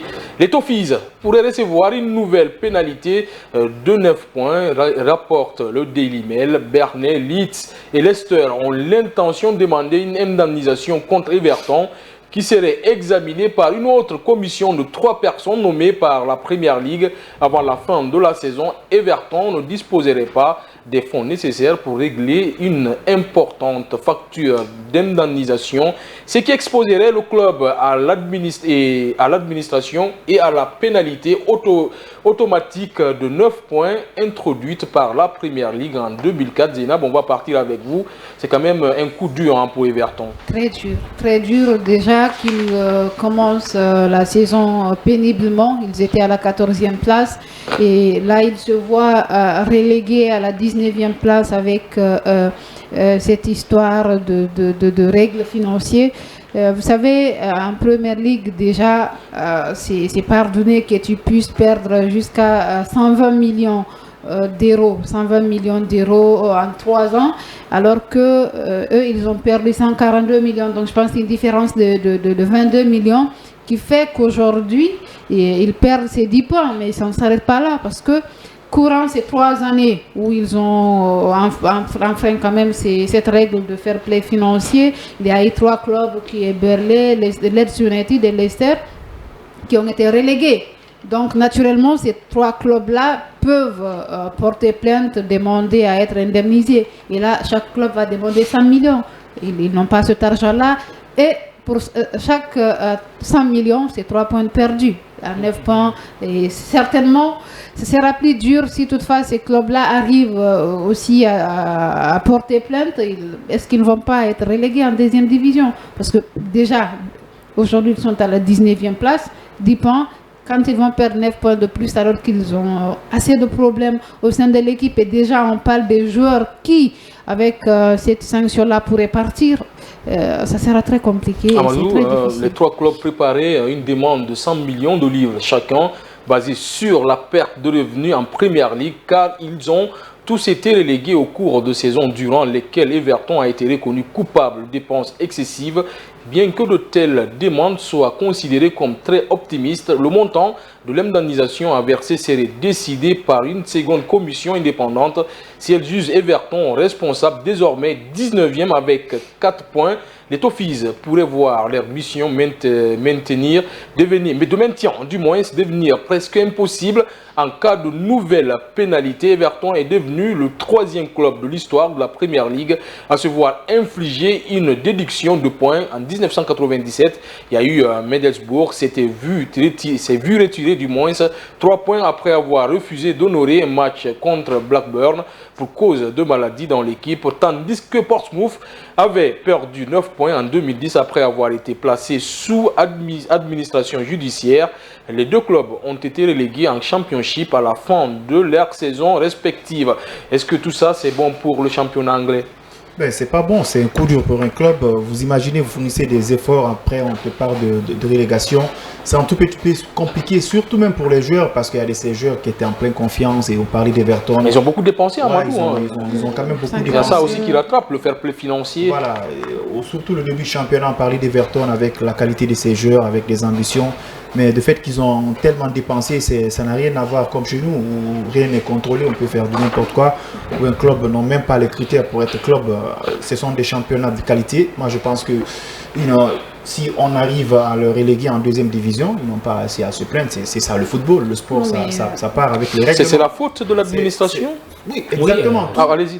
Tout dépend de l'administration, parce que l'administration, il faut d'abord connaître ton travail. Quand tu es secrétaire, quand tu es président des clubs, il faut savoir tes limites, il faut savoir tes droits et devoirs. Et quand tu arrives à faire travail dans l'excès, dans l'amateurisme, souvent, on arrive à te reléguer, tu es souvent sanctionné. On a vu comme le cas de la Juventus de Turin, à un certain moment, qui trichait des matchs. C'est ça aujourd'hui. Moi, je pense qu'on va suivre la logique. S'ils sont relégables, on les relègue. Et puis c'est ça. Les dirigeants ont été amateurs sur ce coup-là? Oui, ils n'ont pas bien agi. Naturellement, s'ils ont été épinglés des années après, c'est qu'ils n'ont pas bien agi. Et ils ont ça remonte en 2004. Oui, des règles qui étaient déjà connues, naturellement. Mais je dirais que c'est un coup dur pour le championnat anglais, mais c'est un coup dur aussi pour tous ceux qui aiment le football. Tout le monde sait l'engouement qui se trouve dans le derby qui oppose ce club à Liverpool, pour le derby qu'on appelle le derby de la Mersey. Donc Liverpool a fait appel même. Oui, ça serait vraiment un coup dur et les malheurs ne viennent pas seuls. Ça fait 2 ans que le club se bat pour se maintenir. Ce n'était pas un club qui est habitué à faire ça. C'est un club qui jouait l'Europe, qui cherchait à se qualifier. Si une relégation vient maintenant, ça serait vraiment un coup dur. Une relégation pour Everton, comme l'a dit les collègues, c'est carrément un coup dur pour le football anglais, pour les fans du football, et surtout pour ce club qui a tout fait pour jouer une compétition européenne et jouer championnat jusqu'au bout, qu'on retrouve aujourd'hui 19e du classement. C'est un coup dur, en tout cas je suis unanime avec les autres, parce qu'il faut comprendre que Everton, quand on sait qu'ils ont face à face avec Manchester City, avec Liverpool et tant d'autres, Aston Villa, c'est une équipe qu'on voit aussi donner du goût, de la sensation à cette première ligue. Mais aujourd'hui, les voir à la 19e place, c'est un coup dur, encore une fois. Qui risque aussi de perdre 12 points. Perdre 9 points de supplémentaires. Encore une fois, il ne faudrait pas que, soit je veux parler de la direction en général, des instances ou des clubs qui sont bien vus dans le plateau de l'UEFA ou de leur championnat local, parviennent à dérober ou à camoufler certains textes, parce que vous imaginez de 2014. Le fair play financier rattrape toute une chose. Il ne peut pas l'attendre. Il ne peut pas. Ça fait combien de temps que c'est là? C'est passé, mais c'est maintenant que le texte a pu les rattraper. Donc, pendant combien de temps? Et aujourd'hui, ils sont pris par la loi. En fait, il faut se poser une question. Moi, je pense que, est-ce que ce n'est pas une mesure, c'est pas aujourd'hui une sanction à 2 poids 2 mesures? Bon, en fait, moi-même, 2 poids 2 mesures, pourquoi? Parce que c'est quand même pour une seule règle, oui. Une seule règle que ces clubs-là aujourd'hui se voient pénalisés de 10 points, alors que de l'autre côté, vous avez quand même la Première Ligue, même qui a annoncé qu'il y a Manchester City qui est aujourd'hui poursuivi pour 115 violations de règles. 115 violations de règles. Et de l'autre côté, vous avez Chelsea. On parle même, on dit éventuellement... Peut-être dans 3 à 4 ans, on risque de voir City et Chelsea relégués en deuxième division, parce que si toutefois ils arrivent quand même à être sanctionnés pour toutes ces violations-là, ils vont descendre en deuxième division naturellement. Moi, je pense que ça va être carrément compliqué si on retrouve tous ces clubs-là en deuxième division. Il y en a qui vont arrêter de regarder le football. Sans transition, nous allons filer en Espagne où le Real Madrid est touché par une véritable hécatombe de blessures cette saison, déjà privé de Thibaut Courtois et d'Eder Militao, tous les deux victimes d'une rupture des ligaments croisés. En août dernier, la Casablanca doit désormais se passer d'Aurélien Tchouaméni qui n'a pas pu rejoindre l'équipe de France lors de ce rassemblement. Et deux nouvelles blessures sont venues s'ajouter au cours de cette trêve internationale, celle d'Eduardo Camavinga et de Vini Junior. Ces deux nouvelles blessures sérieuses vont-elles pousser les dirigeants madrilènes à changer leur fusil d'épaule? Récemment, l'entraîneur italien expliquait qu'aucune recrue n'était attendue à l'occasion du mercato d'hiver. En parallèle, la presse espagnole indique que le président Florentino Pérez reproche aux différentes instances FIFA, UEFA, la Liga, RF, le calendrier beaucoup chargé pour ces joueurs, un éternel débat qui ne va toujours pas trouver de solution. Est-ce qu'il faut s'arrêter maintenant pour les matchs amicaux, les matchs de qualification, alors que le championnat se joue, où il y a la Ligue des Champions, où les clubs sont engagés, ou bien il faut trouver des mois spécifiques pour jouer les qualifications en Europe? Je crois que la deuxième option sera la meilleure. Donc, il faut éviter aux joueurs de beaucoup voyager. Cette cascade, parce que ce n'est pas qu'au Real, pratiquement tous les clubs en souffrent, surtout les clubs qui jouent toutes les compétitions. Parce que ceux qui ne jouent pas toutes les compétitions ne se plaignent pas, mais ceux qui jouent toutes les compétitions se plaignent parce qu'en réalité les matchs on les a multipliés. Aux côtés des qualifications, il y a les matchs amicaux, il y a maintenant la Ligue des Nations pour les Européens. C'est tellement de compétitions et ça joue sur les organismes des joueurs et ça joue vraiment sur la performance de ces joueurs-là. Il faut carrément revoir et les instances de prise de décision doivent y travailler. Amadou, cette fenêtre FIFA est en train de créer beaucoup de problèmes que de bien parce qu'il y a assez de joueurs qui se blessent lors de ces qualifications ou des matchs amicaux. Effectivement, Dian a rappelé quelque chose qui est extrêmement important, c'est la manière dont ils ont chargé les joueurs et puis charger les clubs. Vous savez, ça fait l'affaire de la FIFA, mais ça ne fait pas l'affaire des clubs, ça ne fait pas l'affaire des joueurs. Parce que la FIFA, s'il n'y a pas de compétition, ça va forcément les impacter. Ils ont besoin assez d'argent. Il y a des entreprises qui ont investi dans le football. Il faut qu'il y ait assez de compétition. Alors là, il faut qu'ils arrivent à revoir un peu le calendrier pour donner un peu de temps de repos aux joueurs. Les joueurs n'arrivent pas à se reposer. Tu vas voir un joueur, par exemple, dans son club, c'est lui le leader.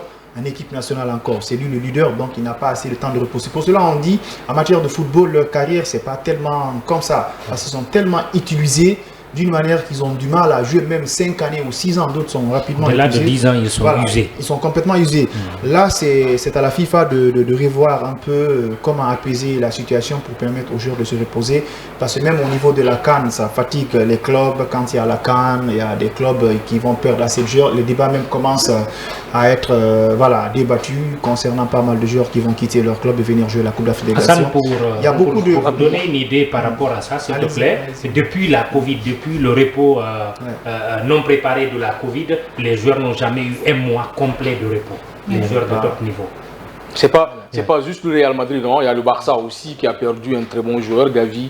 C'est quasiment compliqué, ce qu'ils sont en train de vivre lors de cette fenêtre FIFA. Très compliqué, très compliqué. À un moment, on voit même les dirigeants des clubs qui flinguent l'IFA et la FIFA parce que ce sont eux qui sont les responsables de cette hécatombe-là.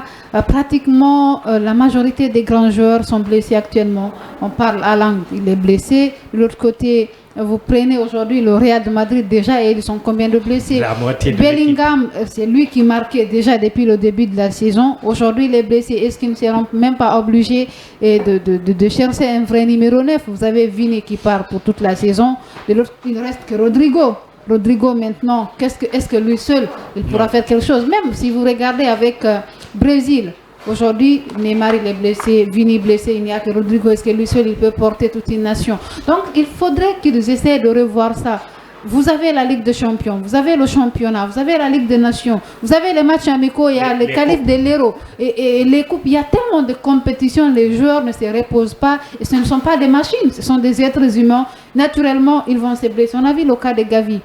aujourd'hui, partez sur les réseaux sociaux, ça va dans tous les sens contre le sélectionneur parce qu'il a utilisé dans un match sans enjeu où il ne fallait pas, il ne se repose pas aussi au FC Barcelone. On ne peut pas juste accuser le sélectionneur de l'Espagne. Il ne se repose pas, il est titulaire à son jeune âge.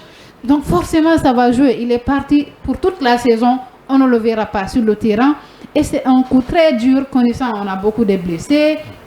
C'est très compliqué. Il faudra que l'IFA et la FIFA essaient de revoir leur cahier de charges. Leur cahier de charges. Mais sinon, naturellement, ils vont envoyer beaucoup de joueurs à l'infirmerie. Alors, Passy, le Real a perdu la moitié de son 11 type. On a d'abord Thibaut Courtois, Eder Militao, après Aurélien Tchouaméni. On a aussi Eduardo Camavinga et Vini Junior. C'est beaucoup ça pour le Real. Bellingham. C'est beaucoup, hein. Il y a aussi Bellingham. Oui, c'est beaucoup avec ce club. On le rappelait, malgré qu'il y avait des prouesses que ce club enregistrait en temps de transition, mais à cela s'ajoutent ses blessures. C'est quand même 6 titulaires pour le Real. Les meilleurs joueurs. À cela s'ajoutent ses blessures en répétition. Ça va encore compliquer automatiquement le schéma tactique. Et ça va freiner en tout cas la belle avancée de cette équipe.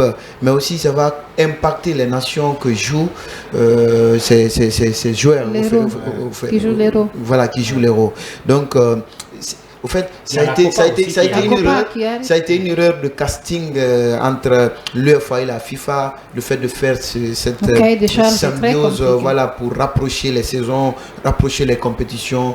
Ça ne va pas reposer non seulement les joueurs, et ça va encore impacter, nous sommes en train de vivre. Est-ce que Amadou, avec ses blessures, le Real peut rester devant dans ce championnat? Bon, les probabilités sont faibles, les chances sont déjà là, les chances sont réduites, je peux le dire ainsi, parce que c'est la majeure partie, je peux le dire, de clubs qui s'est blessé. Quand je dis la majeure partie, sont les joueurs clés. En matière de foot, il y a de ces postes qui sont stratégiques. Quand les joueurs arrivent à se blesser, ça va être compliqué. Vous avez énuméré ici le cas de Bellingham, qui est très bien parti en championnat. C'est un garçon qui joue un rôle extrêmement important dans le club, et quand il arrive à être blessé, même lui seulement quand il est blessé actuellement au Real, c'est un coup dur pour le club à plus forte raison. On parle de 4 ou 5 joueurs cadres. Moi, je pense que c'est un coup dur pour le club. Ils ne vont pas s'en sortir. Même s'ils vont s'en sortir, c'est à l'entraîneur de se casser la tête, donner quelques opportunités aux joueurs qui sont sur le banc de touche, limiter les dégâts. Peut-être ça peut être une chance pour les autres clubs de profiter, les clubs rivaux, comme le Barça, Tico Madrid et tant d'autres. Avant de refermer porte et fenêtre de cette émission, nous allons parler de cet entraîneur qui est en train de sur son passage du moins, avec une 9e victoire. Bon, quand on parle de Ronaldo ou de son entraîneur, je pense qu'il y a des sourires sur ce plateau en autant de matchs obtenus aux dépens du Liechtenstein. J'ai dit à Vaduz 2-0. Le Portugal de Roberto Martinez a conforté sa première place dans le groupe J des qualifications à l'Euro 2024 en Allemagne. Il a réussi quelque chose d'unique, l'entraîneur portugais. Oui, la sélection portugaise est l'une des mieux loties du continent européen. Je parle là d'effectifs, je parle là d'individualité. S'ils avaient la complémentarité qu'une équipe comme la France avait aujourd'hui, ils auraient été plus loin en Coupe du Monde, ils auraient eu beaucoup plus de trophées. Mais là, les 9 matchs, mais bon, tu as cité tout de suite une équipe, je vais mettre un bémol, et moi des équipes comme ça, Gibraltar, Il Féroé et Liechtenstein, c'est des équipes qui forcent la compétition. On ne peut pas se mesurer à ces équipes-là et se dire qu'on a affronté une équipe. Donc c'est à l'UEFA. Pour vous, ce n'est pas une équipe, Liechtenstein. Ce n'est pas une équipe qui doit jouer face à. Pour vous, l'Équateur, c'est une équipe. L'Équateur, c'est une équipe. Oui, l'Équateur fut par rapport au Liechtenstein. Oui, l'Équateur fut mondialiste à un moment. Donc, Nicaragua, c'est une équipe. Nicaragua n'est pas une équipe. Ok, allons-y, rapidement.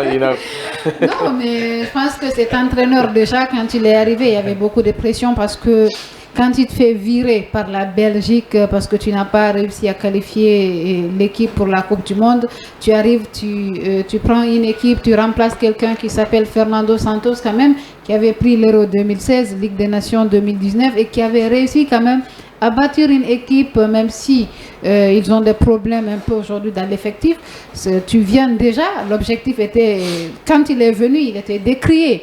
Mais les dirigeants, ils ont été clairs. Tu qualifies l'équipe juste même si c'est une demi-finale d'une compétition majeure. Donc, il a gagné ces matchs-là, on le verra à l'Euro, jusqu'où il va aller. Parce que c'est là, s'il n'arrive pas à aller jusqu'aux demi-finales, c'était déjà, c'est la condition. C'est sûr qu'il va partir après. Après la France, le Portugal peut-il être le plus grand favori? Ouais, moi je peux. Avec cet entraîneur. Non. Je peux le dire ainsi. Les favoris, oui. Vous savez, on parle d'une équipe portugaise, même depuis la génération de Figo, de Cristiano Ronaldo, ils n'ont pas. Il y a toujours Ronaldo. Ouais, ils n'ont pas. C'est rajeuni. Au moins, il n'a pas de titularisation. C'est pas sa génération. Quand tu vois une équipe portugaise qui commence la compétition, c'est comme si l'équipe qui est venue sortir au niveau des phases de poule. Au fur et à mesure, elle progresse. Quand tu vois une équipe portugaise jouer contre la France ou bien l'Angleterre, rapidement tu vas retrouver une équipe. On les a vus à un certain moment à l'Euro lorsque Cristiano Ronaldo était en forme. Beaucoup de personnes se sont posées à cette question, est-ce que Ronaldo est bien entouré comme Messi? Mais après, au finish, on a vu une équipe en place. Pas un joueur, pas 2 ou 3 joueurs qu'on peut miser. Par exemple, on dit aujourd'hui, si Guirassy ne joue pas, si Nabi ne joue pas, l'équipe là ne va pas marcher. L'équipe portugaise, ils ont tout le temps amené une très bonne équipe. Quand je dis équipe, pas assez de stars, mais souvent ils progressent dans les compétitions. Comparativement à l'Angleterre, chaque année, ils ont presque la meilleure sélection. Mais ce n'est pas une équipe qui part te ramener une coupe, c'est rare. Chaque année, quand tu vas à l'Angleterre, tu vois la composition de l'équipe, c'est comme s'ils sont venus prendre la coupe. L'Allemagne aussi, c'est pas mal, mais à un certain moment, ils avaient des problèmes. C'est plus l'Allemagne d'avant. Voilà, d'avant, ils ont un problème d'entraîneur, ça bouge pas, et puis c'est des équipes à craindre. Je pense que l'équipe portugaise, ils sont à craindre. Mais on reste en suspense, on attend de voir l'Euro, qu'est-ce que ça va donner. Mais il y a assez de concurrents. L'Angleterre, forcément, ils vont tirer les leçons. Cette fois-ci, ils vont prendre leurs responsabilités, parce qu'à chaque année, l'Angleterre, la Hollande, ils ont eu tout le temps des bons joueurs, mais ils ont du mal à partir au bout du tunnel. Moi, je pense que c'est des grandes nations de football. Ils ont tiré les leçons. On va se régaler pendant l'Euro. Rapidement. Ouais. En quelques secondes. Oui, je pense que Portugal, c'est vrai, ils sont habitués à cette compétition. Ils ont déjà des trophées. Ils ont eu l'Euro 2016. 2016 avec Fernando Santos. Voilà, avec Santos. Moi, je pense qu'ils connaissent bien, ils maîtrisent bien cette compétition. Mais comme Mazor l'a rappelé, c'est une formation qui vient dans une compétition, surtout l'Euro que nous sommes en train de parler, sans aucun espoir. On pense même que c'est des outsiders. Mais au fur et à mesure, ils sortent de leurs expériences et puis ils proposent quelque chose qui va vraiment faire plaisir à tout le monde. Alors, maintenant, place à notre rubrique, les cartons. On revient.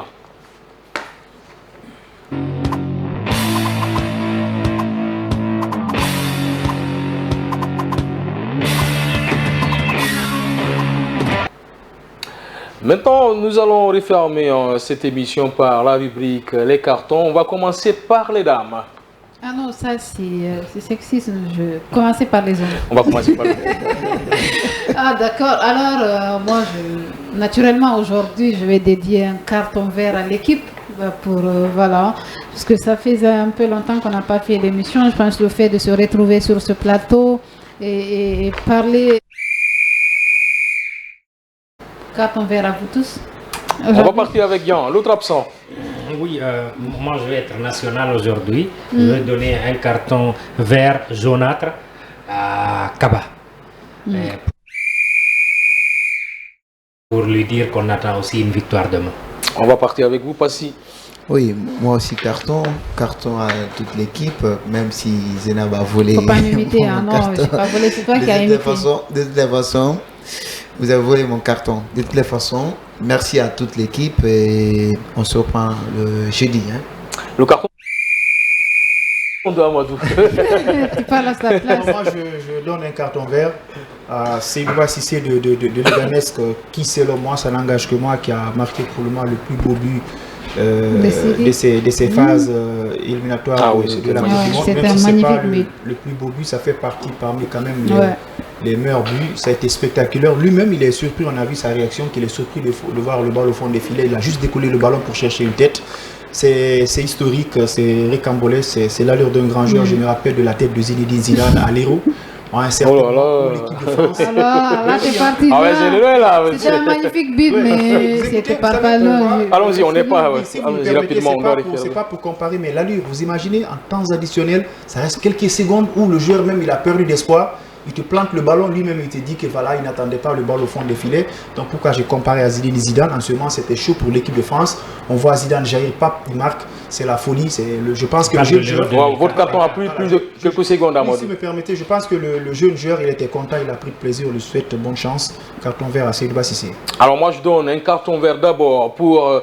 à Cristiano Ronaldo qui a réussi à marquer 10 buts, terminé à la tête du classement des meilleurs buteurs des qualifs l'Euro 2024 parce qu'il faut le faire à 38 ans, marquer 10 buts et 2 cartons verts à mes cadreurs. Je parle bien sûr d'un autre Catalan qui est juste à côté, il s'appelle Sano et Tidiane. Et de l'autre côté, on a la régie avec bien sûr mon réalisateur de son et bon, mon ingénieur de son, mon réalisateur Michel Wamuno et bien sûr c'est lui qui m'a conduit, Vaba. Merci de m'avoir aidé à préparer cette émission. Je parle de la rédaction sportive. On se retrouve le jeudi dans World Sport.